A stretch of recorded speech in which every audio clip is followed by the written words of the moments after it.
আসসালামু আলাইকুম, স্বাগত জানাচ্ছি আরটিভির মধ্যাহ্নের সংবাদে। আপনাদের সঙ্গে আছি আমি মাহবুবা জারিন রানা।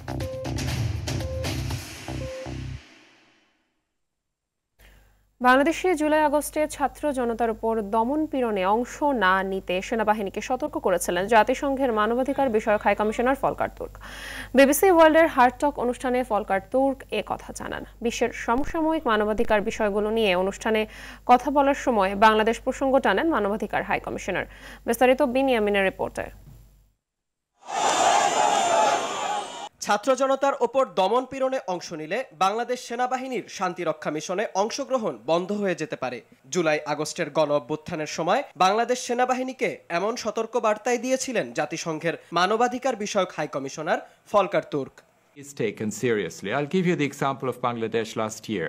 বিবিসি ওয়ার্ল্ড সার্ভিসের হার্ট টক অনুষ্ঠানে তিনি এসব কথা জানান। অডিও অনুষ্ঠানটিতে গাজা, সুদান ও ইউক্রেন সহ বিশ্বের বিভিন্ন দেশের পরিস্থিতির প্রেক্ষাপটে জাতিসংঘের ক্ষমতা নিয়ে প্রশ্ন তোলেন বিবিসি উপস্থাপক। এর জবাবে উদাহরণ হিসেবে বাংলাদেশের প্রসঙ্গ টেনে আনেন ফলকার তুর্ক।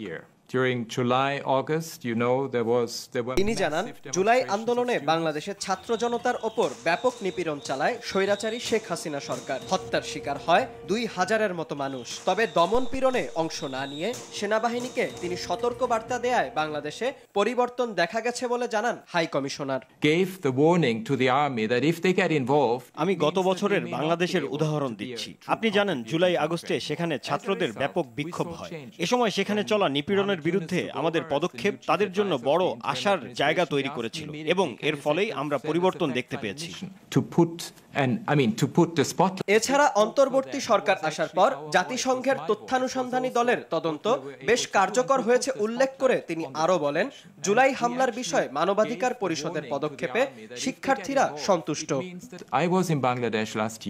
অধ্যাপক ইউনুস যখন অন্তর্বর্তী সরকারের প্রধান উপদেষ্টার দায়িত্ব নিলেন, তিনি আমাকে সেখানে যা ঘটেছিল তা তদন্ত করতে বললেন। আমি গত বছর বাংলাদেশে গিয়েছিলাম। আমরা একটি অবস্থান নেয়, আমরা কথা বলায় এবং তাদের সহযোগিতা করায় ছাত্ররা আমাদের প্রতি খুব কৃতজ্ঞ ছিল। বিনিয়ামিন, আরটিভি। জুলাই আগস্টের গণহত্যার বিষয়টি আন্তর্জাতিক অপরাধ আদালতে উত্থাপনের জন্য প্রধান উপদেষ্টাকে আহ্বান জানিয়েছেন আন্তর্জাতিক অপরাধ ট্রাইব্যুনালের প্রধান কৌঁসুলির বিশেষ পরামর্শক টবি ক্যাডম্যান। গতকাল রাষ্ট্রীয় অতিথি ভবন যমুনায় প্রধান উপদেষ্টা প্রফেসর মোহাম্মদ ইউনুসের সঙ্গে সাক্ষাৎকালে এই আহ্বান জানান তিনি। জবাবে প্রধান উপদেষ্টা জানান, জুলাইয়ের নৃশংসতার বিষয়টি আইসিসিতে পাঠানো হবে কিনা এ ব্যাপারে দ্রুতই সিদ্ধান্ত নেবে বাংলাদেশ। এ সময় আন্তর্জাতিক অপরাধ আদালতকে ঢাকা কিভাবে সম্পৃক্ত করবে সে বিষয়টিও সামনে আনা হয় এবং বিস্তারিত আলোচনা হয় বলে জানিয়েছেন প্রধান উপদেষ্টার প্রেস উইং।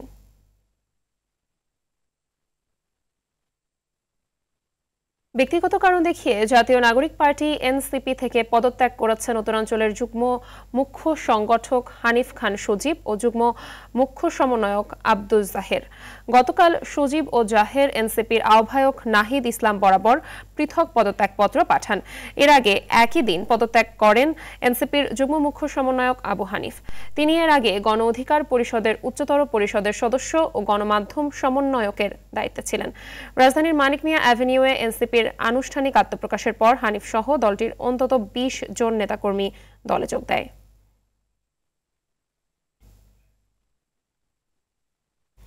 গেল কয়েক বছরের রোজার থেকে এবার অনেকটাই স্বস্তি নিয়ে রোজা শুরু হলেও কিছু পণ্যে দেখা দিয়েছে অস্থিরতা।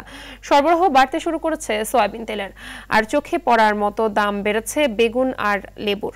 বেগুনের কেজি 100 টাকা ছাড়িয়ে আর লেবুর হালি 80 থেকে 120 টাকা। কিছুটা দাম বেড়েছে চালের, মিনিকেটে 5 টাকা করে বেড়ে বিক্রি হচ্ছে।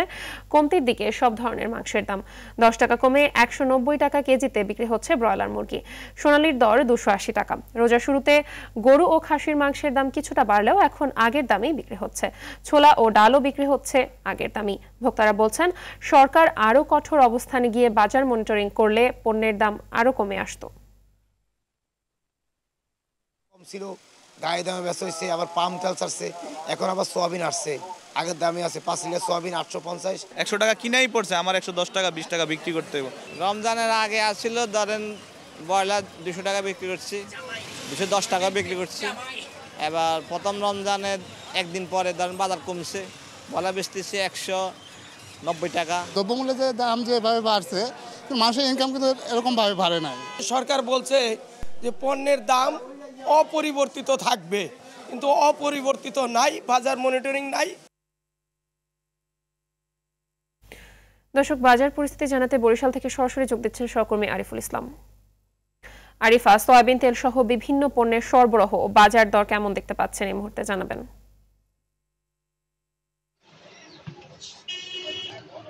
জি ডায়না, ধন্যবাদ আপনাকে। আসলে একটু বলে রাখি প্রথমে, বরিশালের বাজারে কিন্তু সয়াবিন তেল, বোতলজাত সয়াবিন তেল একদমই নেই। যে খুচরো সয়াবিন তেল রয়েছে সেটি কিন্তু 190 টাকা কেজি বিক্রি হচ্ছে। তবে হতাশা যেটি, সেটি একটু আপনাকে প্রথমে জানিয়ে রাখি। একদিকে অভিযান চলছে, অপরদিকে সকল দ্রব্যমূল্যের মানে দাম বৃদ্ধি। তো আসলে সব মিলিয়ে যেটি, সেটা হচ্ছে বরিশালবাসী আসলে কোনো দিশে করতে পারছে না আসলে কি করবে। অভিযানও চলছে, দামও বেশি। তো আসলে কোন স্থানে গিয়ে তারা দাঁড়াবে, এই ব্যাপারে আমরা কথা বলেছিলাম প্রথম ভোক্তা অধিকার সংরক্ষণ অধিদপ্তর এবং বরিশাল জেলা পরিষদের সাথে কিছুক্ষণ আগে তার কথা বলেছি। তারা বলছেন যে আসলে আমরা অভিযান করে আসি, এরপর যদি দাম তারা বাড়ায়, আসলে সাধারণ মানুষের কিছুটা সচেতন হওয়া দরকার। যে তথ্যটি আপনি জানতে চেয়েছেন সেটি একটু জানিয়ে রাখি। গরুর মাংস কিন্তু 30 টাকা কেজিতে আরো বৃদ্ধি পেয়েছে, অর্থাৎ বরিশালের বাজারে কিন্তু এখন চলছে 80 টাকা, 780 টাকা কেজিতে গরুর মাংস চলছে। খাসির মাংস 100 টাকা বৃদ্ধি করে 1200 টাকা কেজি চলছে। আর ব্রয়লার মুরগি যেটি, সেটি কিন্তু 190 টাকা চলছে। গত সপ্তাহে যেখানে 180 টাকা কেজি হারে বিক্রি হচ্ছে। একটু আমি দেখাতে চাই যে এখানে খুচরো তেলের যে বাজার, আমরা খুচরো দোকানের সাথে কথা বলছিলাম, তারা বলছেন যে ভাই আমার টোটাল কোনো দোকানে বোতলজাত কোনো তেল নেই, খুচরো তেল রয়েছে। আর পেঁয়াজ আলু যেগুলো শুরু করে যেগুলো আছে সেগুলো কিন্তু দাম বৃদ্ধি। আর আজকের বাজারে যেটি বড় সমস্যা দেখা দিয়েছে সেটা হচ্ছে চালের বাজার। বরিশালের এই যে মিনিকেট চাল বস্তা প্রতি আরো 50 টাকা বৃদ্ধি পেয়েছে, অর্থাৎ 950 টাকায় তারা এখন বিক্রি করছে। তারা বলছেন যে গত 1 মাসের ব্যবধানে প্রায় 150 টাকা বৃদ্ধি পেয়েছে চালের বস্তায়। দীর্ঘদিন যাবত তারা আরতে কথা বলেছে, আরত বলেছে যে হয়তোবা কমবে, রোজার আগে আগে এই সিন্ডিকেটটা কোনো কারণে সরকার নিয়ন্ত্রণ করতে পারলে চালের দাম কমবে, কিন্তু সেই রোজাই সেই আরো 50 টাকা বৃদ্ধি পেয়েছে। খুচরো দোকানের আবারও হতাশ। আর সব মিলিয়ে যেটি বলতে চাই সেটা হচ্ছে বরিশাল ইতিমধ্যে তরমুজ উঠেছে। বরিশাল অন্যান্য যে রমজানের সামগ্রীগুলো যেগুলো মানুষ কিনে খাচ্ছে, ফলমূল, সেগুলো কিন্তু অধিক মূল্যে বিক্রি হচ্ছে। এগুলো নিয়ন্ত্রণে ভোক্তা সংরক্ষণ অধিদপ্তর এবং জেলা প্রশাসন প্রতিদিনই অভিযান চালাচ্ছে, কিন্তু এখন পর্যন্ত কোনো সুষ্ঠু সমাধান হয়নি। তবে আমাদের তারা বলছেন যে পণ্যগুলো ঢাকা কেন্দ্রিক আসে, সেগুলো যদি ঢাকা থেকে নিয়ন্ত্রণ না হয় তাহলে সেগুলোর দাম আসলে তারা নিয়ন্ত্রণ করতে পারবেন না। আর অপরদিকে বরিশালে যেগুলো হয় সেগুলো আসলে তারা নিয়ন্ত্রণের চেষ্টা চালাচ্ছে। ডিম কিন্তু সেই আগের দামই রয়েছে, 42 টাকা হালি। এছাড়াও অন্যান্য যে পণ্য সামগ্রীগুলো রয়েছে সেগুলো নিয়ন্ত্রণ থাকলেও মশলার বাজার কিন্তু বাড়তে শুরু করেছে। হয়তোবা ঈদ যত ঘনিয়ে আসবে তত মশলার বাজার আরো বৃদ্ধি পাবে, এমনটি জানিয়েছেন আমাদেরকে দোকানিরা। ডায়না, এতটুকু ছিল বরিশাল থেকে আমার কাছে। ধন্যবাদ আপনাকে। ঈদ সামনে রেখে কেনাকাটা চলছে দেশের বিভিন্ন শপিং মল ও বিপণী বিতানে। এ বিষয়ে আরো জানাতে রাজশাহী থেকে সরাসরি যোগ দিচ্ছেন সহকর্মী মোস্তাফিজ রকি। মোস্তাফিজ, শপিং মলগুলোতে ক্রেতা সমাগম কেমন দেখতে পাচ্ছেন জানাবেন। মাহবুবা, ঈদকে সামনে রেখে কিন্তু রাজশাহীর যে সমস্ত মার্কেট এবং বিপণী বিতানগুলো রয়েছে সেগুলোতে কিন্তু এই মুহূর্তে আসলে বেচাকেনা বেশ জমজমার অবস্থা বিরাজ করছে। এবং আমরা সকাল থেকেই দেখেছি কিন্তু যে ক্রেতা বিক্রেতার যে পদচারণায় আসলে জমজমাট অবস্থা একেবারে রাজশাহীর মার্কেটগুলোতে। এবং আপনি জানেন যে আজকে কিন্তু সাপ্তাহিক ছুটির দিন শুক্রবার, পাশাপাশি রমজানেরও যেহেতু শুরুর দিকে, এই কারণে কিন্তু যারা বিশেষ করে ক্রেতা রয়েছেন তারা কিন্তু আগে ভাগেই কিন্তু আসলে তাদের যে কেনাকাটা যেগুলো রয়েছে সেগুলো কিন্তু সেরে নিচ্ছে। এবং আজকে আমরা এই রাজশাহীর যে আরডিএ মার্কেটে এসেছি, এই আরডিএ মার্কেটটি কিন্তু আসলে রাজশাহীর এই পুরো যে বলা যায় যে বিভিন্ন জেলা উপজেলার এবং মহানগরী যে মানুষগুলো রয়েছে তারা কিন্তু এখানেই মূলত আসলে কেনাকাটা করে থাকেন এবং সব শ্রেণী পেশার মানুষের একমাত্র বলা যায় যে এটি একটি আরডিএ মার্কেট, একটি কেনাবেচার অন্যতম একটি জায়গা। এবং আমরা কিন্তু দেখেছিলাম যে সকাল থেকেই বিশেষ করে নারী এবং যারা শিশু রয়েছে তাদের কিন্তু এই বাজারে কিন্তু আমরা উপচে পড়া যে ভিড় সেটি কিন্তু লক্ষ্য করেছি, কারণ তারা এখানে কিন্তু আসলে তাদের যে সাধ্যের মধ্যে যে কেনাকাটাগুলি তারা আসলে সেটি তারা করছেন।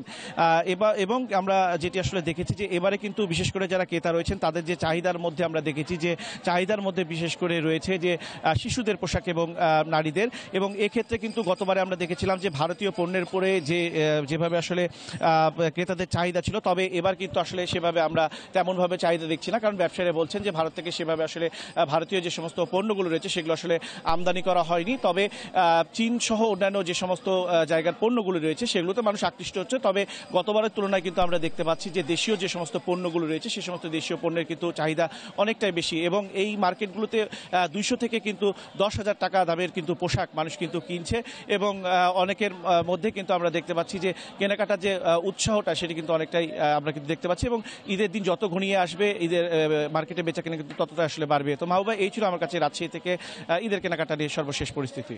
ধন্যবাদ আপনাকে। নিষিদ্ধ সংগঠন হিজবুত তাহরির 3 সদস্যকে গ্রেপ্তার করেছে counter terrorism and transnational crime unit. বৃহস্পতিবার দিবাগত রাত 12:15টার দিকে রাজধানীর উত্তরা পশ্চিম থানা এলাকা থেকে তাদের গ্রেপ্তার করা হয়। গ্রেপ্তারকৃতরা হলেন মনিরুল ইসলাম, মুহতাসিন বিল্লাহ ও মাহমুদুল হাসান। ডিএমপির উপকমিশনার মোহাম্মদ তালেবুর রহমান এক সংবাদ বিজ্ঞপ্তিতে এসব তথ্য জানান। গ্রেপ্তারকৃতরা বায়তুল মোকাররম মসজিদ এলাকায় মার্চ ফর খিলাফত নামক একটি সমাবেশ পালন সংক্রান্ত গোপন পরিকল্পনা করছিল। নারায়ণগঞ্জের বন্দরে তেলবাহী লরি ও মোটরসাইকেলের মুখোমুখি সংঘর্ষে 2 মোটরসাইকেল আরোহী নিহত হয়েছে। এ সময় আহত হয়েছেন আরও একজন। গেল রাতে উপজেলার মদনপুরের দেওয়ানবাগ এলাকায় এই ঘটনা ঘটে। নিহতরা হলো জেলার মুরাদপুর এলাকার শাওন ও ওবায়দুল্লাহ। হাইওয়ে পুলিশ জানায় 3 জন মোটরসাইকেলে করে মদনপুর থেকে মুরাদপুর যাওয়ার পথে বিপরীত দিক থেকে আসা তেলবাহী ট্যাঙ্ক লরির সঙ্গে মুখোমুখি সংঘর্ষ হয়। এতে ঘটনাস্থলেই 2 জন নিহত হয়। লরিটি জব্দ করা হলেও চালক ও সহকারী পলাতক রয়েছেন।